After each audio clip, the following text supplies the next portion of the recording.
tarde. Como é que vocês estão? Bem? Meu nome é Matheus, sou um professor de física há muitos anos no estado. E hoje eu estou aqui para compartilhar um pouco da visão que eu tenho sobre não só a questão do estudo, mas a como o espaço influencia na nossa sociedade e nos pensamentos que a gente pode ter em relação ao indivíduo, como é que a tecnologia nos influencia, como é que o outro vê a si mesmo na sociedade, né? E todos os anos que eu estive na educação, sempre tinha, principalmente na minha área que é física, sempre tinha uma pergunta que era muito importante. Muito importante. A Terra é plana, professor? Eu ficava, gente, a Terra não é plana, pelo amor de Deus, né? Só que é muito engraçado, porque eu cresci num ambiente que era muito comum ter ciência. Era muito fácil, tipo assim, eu ter acesso à ciência. Seja através de documentários, na escola, com livros, bibliotecas. Só que o tempo foi passando e eu tive minhas primeiras experiências na escola, como professor. E quando eu estava numa turma de 7º ano, e eu falei assim, gente, o que vocês sabem do sistema solar? Teve um menino que olhou para mim e falou assim, o que é o Sol, o que é as estrelas? Eu falei, pai, você não olha para cima todo dia, você não sabe? Ele ficou, não sei, são aquelas luzes lá em cima. E aí eu falei assim, uai, você sabe que a gente vive na Via Láctea, né? Uma galáxia. Ele olhou e falou assim, não sabia o que são essas coisas. E aí esse foi o primeiro impacto que eu tive. Eu era jovem, devia ter uns 19 anos. E aí eu percebi que não era todo mundo que tinha acesso à ciência. Não era todo mundo que tinha aquele tchan de entender que a gente vive num planeta, que a gente está rodeado de estrelas, e que teve, por exemplo, viagem até a Lua, enfim. Todas essas coisas que eu fui tendo de experiência foi me mostrando que o conhecimento científico ele é muito pouco divulgado. Não da forma, hoje em dia melhorou bastante, mas mesmo assim, você ainda tem muitos entraves em relação a isso. Então, por exemplo, o tema que eu vim falar para vocês é Andarilho das Estrelas, que é basicamente o nome das eletivas que eu tenho na escola, ensinando astronomia para os meus alunos. E aí eu vou comentar alguns acontecimentos que foi muito interessante, que eu acho que pode fazer a gente pensar sobre como que a tecnologia é refém do pensamento que as pessoas têm, seja sobre si mesmo, seja sobre o conhecimento científico. Porque, por exemplo, a gente ainda está meio que saindo de uma pandemia. E o conhecimento científico, ele foi debatido mais do que nunca em vários lugares. Você tinha gente que não fazia ideia sobre o que era falar sobre medicamento, vírus, bactérias, método científico. E aí, do nada, várias pessoas começaram a ter esse comentário. Tipo, o que é isso? E aí o senso comum entrou em contradição com o que os cientistas falavam. Por que aquele cientista fala realmente tem validade? Por que o que ele está falando tem validade?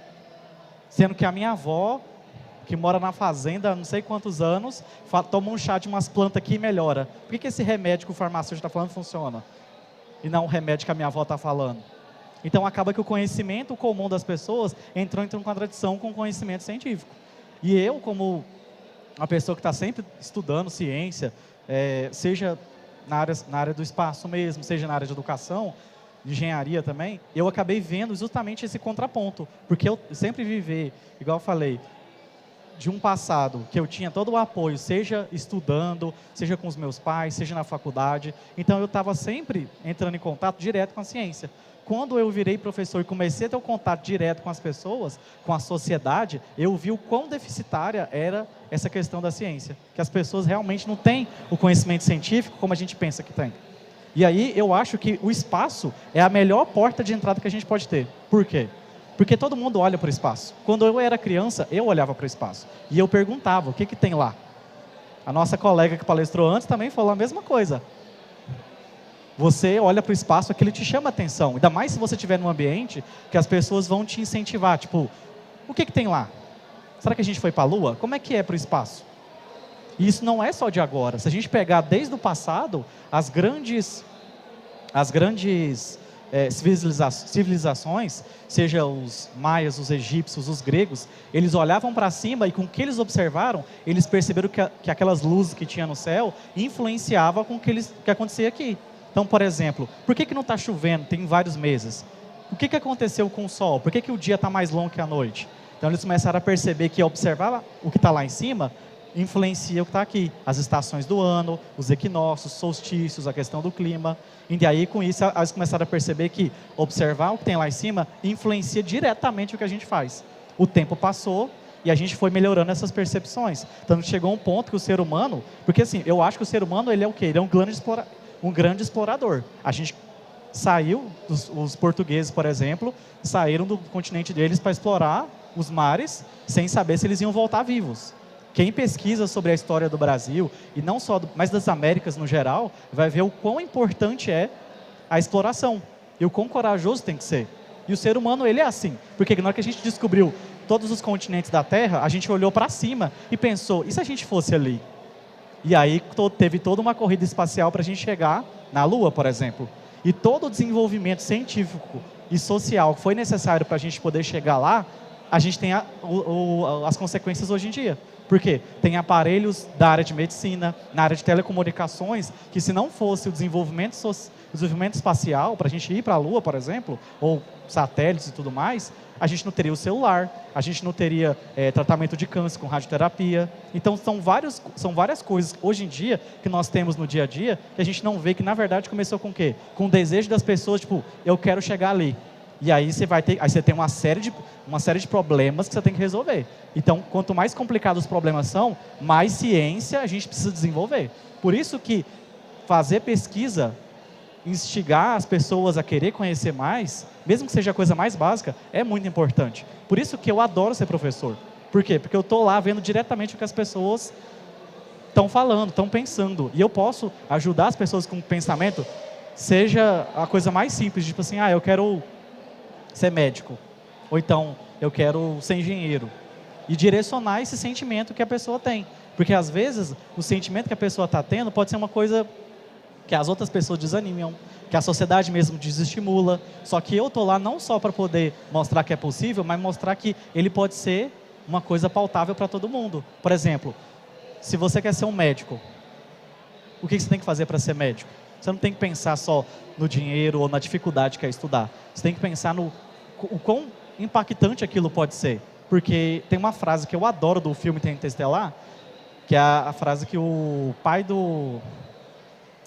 aquele cientista que ajuda o pessoal a ir para fora, que ele fala que o ser humano, para ele alçar novos voos, ele tem que parar de pensar como indivíduo e pensar como espécie. E se a gente parar para pensar, foi exatamente o que aconteceu nos últimos anos, quando a gente olha para o espaço. Por quê? Porque durante a corrida espacial, você tinha os Estados Unidos de um lado e a Rússia do outro lado. Então eles estavam brigando, era uma guerra. Só que depois que eles perceberam que para eles chegarem mais longe eles precisavam estar juntos, as coisas começaram a mudar de figura. Não é à toa que hoje em dia você tem a estação espacial com vários países trabalhando junto. E trabalhando junto eles conseguem chegar mais longe. Então se a gente tem esse pensamento de que se a gente se ajudar, a gente chega mais longe, não vai ter limite para a gente, certo? Então eu acho que é um pensamento muito, muito importante. Só fazendo um parêntese, o Elon Musk, eu acho que apesar de todas as controvérsias que tem em relação a ele, aquele projeto da SpaceX que ele fez alguns anos atrás, de poder lançar o foguete e com o mesmo foguete voltar, que ele lança a sonda no espaço e volta, aquilo foi um avanço muito grande na ciência. Só que eu conheci um monte de gente que falava assim, nossa, professor, você viu o que saiu tal dia na revista? Aí eu, não, legal. Só que ele falou assim, mas o que isso significa? Então as pessoas estão vendo as notícias, estão vendo as descobertas, mas não sabem o que está acontecendo. Por isso que eu acho que quando eu estou na sala de aula e eu dou essa seletiva para os meus alunos, eles sentem que eles estão conectados, que o mundo todo tem, de certa forma, um objetivo. E aí, por exemplo, vamos viajar um pouco aqui. Se a gente pega o conceito da viagem especial para Marte, que o pessoal está fazendo. Se a gente começa a colonizar Marte, o que vai acontecer no próximo passo? Primeiro foi a Lua, depois Marte e posteriormente. E o principal, quais são as implicações que a gente vai ter na nossa vida? Porque tem gente que fala assim, nossa, esse pessoal quer ir para Marte, mas não vai afetar nada na minha vida. Foi a mesma coisa com a Lua. Foram anos de pesquisa para poder ir para a Lua, e depois que eles conseguiram fazer tudo aquilo, a tecnologia que foi usada lá foi aprimorada para nós. Então, celular, GPS, computador. Então, ir para Marte também vai ser uma consequência direta para nós e para as futuras gerações. Então, por exemplo, o que vocês acham que aconteceria se a gente chegasse em Marte e conseguisse minerar, por exemplo, ferro e outros elementos químicos que tem lá, outras substâncias, e pudesse trouxer para a Terra. Isso não poderia afetar, por exemplo, toda a questão econômica, porque você tem oferta e demanda. Inclusive, esse é um comentário muito interessante, caso alguém conheça o Isaac Asimov, que é um escritor de robótica e ficção científica. Ele sempre fala sobre outros mundos, sobre colonizar outros planetas. E tem uma coisa que eu acho muito interessante, que quando você para pensar no impacto que é você estar em outro planeta com outros recursos disponíveis, muda totalmente a figura. Por quê? Porque a gente sabe que aqui na Terra onde nós estamos, na situação de agora, a gente tem problemas climáticos. A gente tem uma situação que tem recursos que não podem ser utilizáveis. Então, desenvolver tecnologia para melhorar isso é essencial. E aí, se a gente conseguir, por exemplo, suprir a necessidade da água indo para Marte e tendo acesso a uma grande quantidade de água potável, vai mudar totalmente a estrutura da visão das pessoas. Porque em vez de você ter toda aquela questão, tipo, nossa, a gente tem que se preocupar com a água aqui da Terra. Você pode até mudar o pensamento e pensar, pô, a gente pode fazer o quê? Construir colônias em Marte para poder usufruir daquela água de lá. Ou então, tratar uma forma de minerar aqueles componentes que tem lá e utilizar aqui na Terra de alguma forma. Então, por exemplo, componentes que são difíceis de ser encontrados na Terra, você poderia encontrar em outros planetas. Extrapola isso um pouco, por exemplo, no Asimov tem uma série de livros que ele comenta sobre 1000 anos no futuro, quando a humanidade já colonizou a galáxia toda.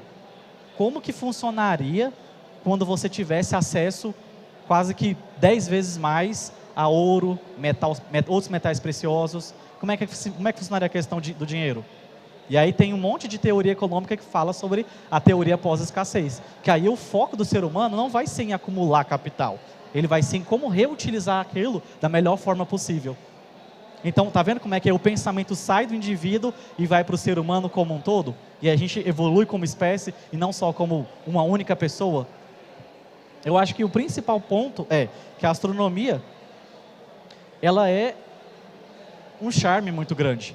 Porque todo mundo que é criança e tem um contato com a astronomia, gosta da astronomia. O problema é justamente a barreira que a gente tem na divulgação. Porque tem gente que vai colocar 1001 dificuldades. Ah, eu não sei matemática. Ah, eu não gosto de física. Ah, esse negócio é só inglês. Ah, é só fora do Brasil. A gente estava tendo um exemplo de um cara aqui agorinha, que saiu fora da estratosfera, que conheceu gente inteligente e conheceu gente foda. Ou seja, é só desculpa, gente. Por quê? Porque as pessoas, às vezes, colocam dificuldade, mas esquecem de sonhar. E eu acho que esse é o principal motivador que a gente tem que ter. Os sonhos. Porque se você sonha, não tem limite para onde você pode chegar. E o ser humano sonhou muito para chegar até onde ele chegou até agora. Tem gente que tem uma visão muito pessimista sobre o futuro. Eu tenho uma visão muito otimista. Porque eu acredito que vai chegar um momento que a gente vai se juntar e vai conseguir vencer os desafios. Por quê? Porque tem pessoas que sonham. E esses sonhos contagiam outras pessoas. O celular, por exemplo. Teve um cara que todo mundo conhece, quem tem iPhone, o Steve Jobs. Antes dele, você tinha um celular, mas não era como é hoje. Não era só a tela touch, você tinha um monte de botão, funções que a gente nem usa hoje em dia. Só que ele fez o quê? Ele pegou uma coisa que já existia e mostrou uma nova possibilidade. Então, porque ele estava sonhando. Ele estava mostrando que a gente poderia ter mais do que a gente tem agora. Então, é isso que a gente tem que ter de mentalidade. Que a nossa sociedade tem que sonhar. Mesmo com todas as dificuldades. Sempre vão ter dificuldades, mas a gente tem que fazer o quê? Tem que pensar, eu quero tal coisa, eu vou lutar por isso. E se a gente pensar o seguinte, às vezes o sonho pode começar com uma coisa egoísta, mas ele amplia, ele pode chegar mais longe. As pessoas que sonharam no passado em chegar na Lua, estavam pensando o quê? Eu tenho que chegar primeiro que o meu inimigo. Só que depois, no meio do processo, isso sumiu. Por quê? Porque eles perceberam que aquilo era muito maior do que eles. Quando Neil Armstrong pisou na Lua, o que ele falou? Um pequeno passo para um homem, um grande passo para a humanidade. Ele não falou para os Estados Unidos, ele falou a humanidade. Então, é esse o pensamento que a gente tem que ter. Por quê? Tem uma frase que eu adoro falar. Não importa se você é rico, se você é pobre, se você é triste, se você é feliz. Não importa se você tem um diploma ou não, mas o céu está acima de todo mundo. Obrigado, gente.